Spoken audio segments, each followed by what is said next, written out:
যদিও বা নাফাক কুকুর, ভিতরে অলির মহব্বত রয়ে গেছে। ভিতরে কি রয়ে গেছে? আমার একটু মুখটা খুলি দাও, যেন আমি তাদের সাথে কথা বলতে পারে। দোয়া করতে দেরি মাওলা কবুল করি ফেলছে। কুত্তা এখন মানুষের মতো কথা বলা শুরু করে দিচ্ছে। প্রথমে দিলেন সালাম। প্রথমে কি দিলেন? সালাম শুনি সাতজন অবাক হয়ে গেছে, কি কুত্তা কেমনে সালাম দেয়? সালাম শুনি চাই আছে, বলছে কি বলবি?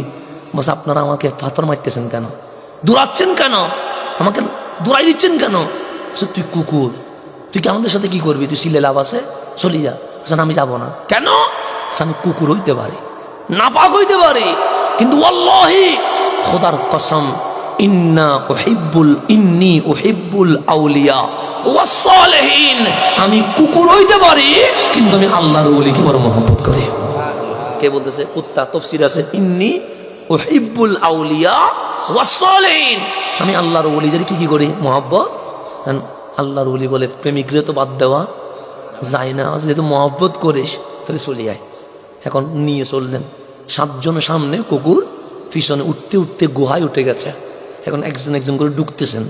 সাতজন যখন ঢুকে গেছে গুহায়, কুকুরকে বলতেছে তাল, তুইও কি কর, ভিতরে আয়, কারণ বাইরে কখন রোদ পড়বে কখন গরম পড়বে, তোর ক্ষতি হবে, চলে আয়। কুকুর বলে আমি তো আপনাদের সাথে ঘুমাইতে আসি নাই।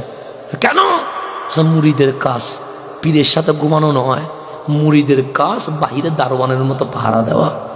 আমি ভিতরে আসবো না, আমি বাহিরে পাহারা দিব। তা আল্লাহ বলতেছেন ওয়াকালবুহুম, এই তাদের কুকুর যেটা আছে এটা কিভাবে বসছে? বলছে সামনে দুই কানা পা বিছাইয়া দিয়া পিছনে দুই কানা পা বাস করে বসে আছে। 309 বছর। কয় বছর? 309 বছর। আসহাবে কাহাফ ভিতরে ঘুমায়, কুকুর বাইরে ঘুমায়। এখন আপনি বলেন কুত্তা কি জান্নাতে যাবে? যাবে না। কোন কুত্তা জান্নাতে যাবে? জান্নাত বানাইছে কাজের জন্য, মানুষের জন্য। কিন্তু আমার রাসূল বলতেছেন আসহাবে কাহাফ যখন জান্নাতে যাবে, কুকুরটাও আসহাবে কাহাফের সাথে জান্নাতুল ফেরদৌসে চলে যাবে। তাহলে কুত্তা কি নামাজ পড়ছে নি, রোজা রাখছে নি, হজ করছে নি, যাকাত দিছে নি, জিহাদ করছে নি? কুত্তা নামাজ পড়বে কেমনে? কিন্তু কিছুই নাই। অন্তরে কি আছে?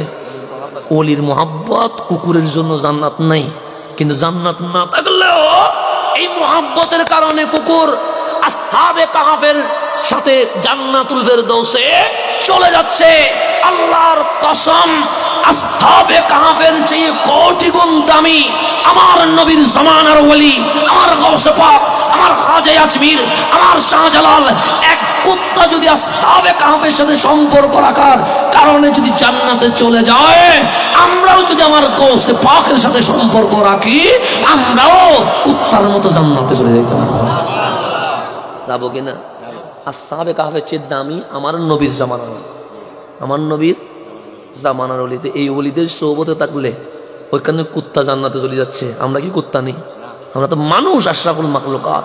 নামাজও আছে, রোজাও আছে, হজও আছে, যাকাত যার যেরকম সামর্থ্য। যদি কোনো আমার টাকা নাই, হজ কেমনে হইলো? ওই জুমার দিন যে নামাজ পড়ছেন, মালিক বলে গরিব হওয়ার কারণে প্রত্যেক জুমা তোমার জন্য হজের সওয়াব হয়ে গেছে। এরপরও যদি বলেন নজর আমি হজ করি নাই, আপনার মায়ের দিকে যে মোহাব্বতের নজরে তাকাইছেন, এক একটা কবুল হজ হয়ে গেছে। আর কোনো জামিলা আসেনি। তা আল্লাহ যেন আমাদেরকে আল্লাহর ওলির সোহবতে থাকার তৌফিক দান করে। আমিন।